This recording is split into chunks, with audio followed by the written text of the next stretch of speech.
Another day, another basketball stories na naman ang pagkikwentuhan natin. At ngayon nga, yung pag-uusapan natin ang balitang pagkuha ng Los Angeles Lakers kay Malik Beasley. At ang balitang may magbabalik na nga daw sa Golden State Warriors. Base nga sa inilabas na balita ng isang NBA insider, kumpleto na nga daw po agad ngayon ang 10-man rotation na gagamitin ni Coach JJ Redick sa kanilang mga lunang laban. At hahatiin nga niya sa dalawang parte na bubuuhin ng kanilang starting lineup na kinabibilangan ni Luka Doncic, Austin Reeves, LeBron James, Rui Hachimura at si DeAndre Ayton. Tutulungan rin naman nga sila dito ng kanilang magiging second unit na kinabibilangan ni Gabe Vincent, Marcus Smart, Jake LaRavia, Jackson Hayes at Jared Vanderbilt. Bukod rin nga dyan, ay plano rin naman nga nila na isama ang kanilang idinagdag na rotation ng kanilang nagbabalik na player na si Maxi Kleber. Sa kabila nga ng karami-raming trade rumors ang nagsilabasan patungkol sa kanya, ay wala pa rin naman nga daw balak si Rob Pelinka na i-trade o ipamigay ito sa ibang team.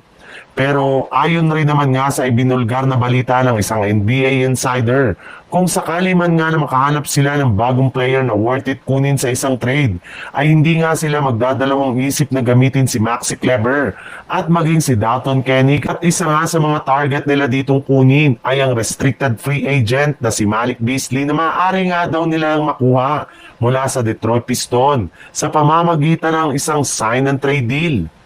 Sa ibang balita naman, para nga sa hindi dyan nakakaalam, simula nga na magbukas ang free agency market noong June ay tuluyan na nga naging isang restricted free agent si Peyton II.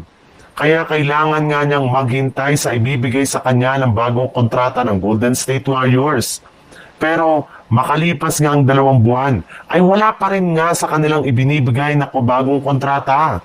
Kaya mas lalo lamang ang bumaba ang tsansa na makabalik pa sa kanilang lineup.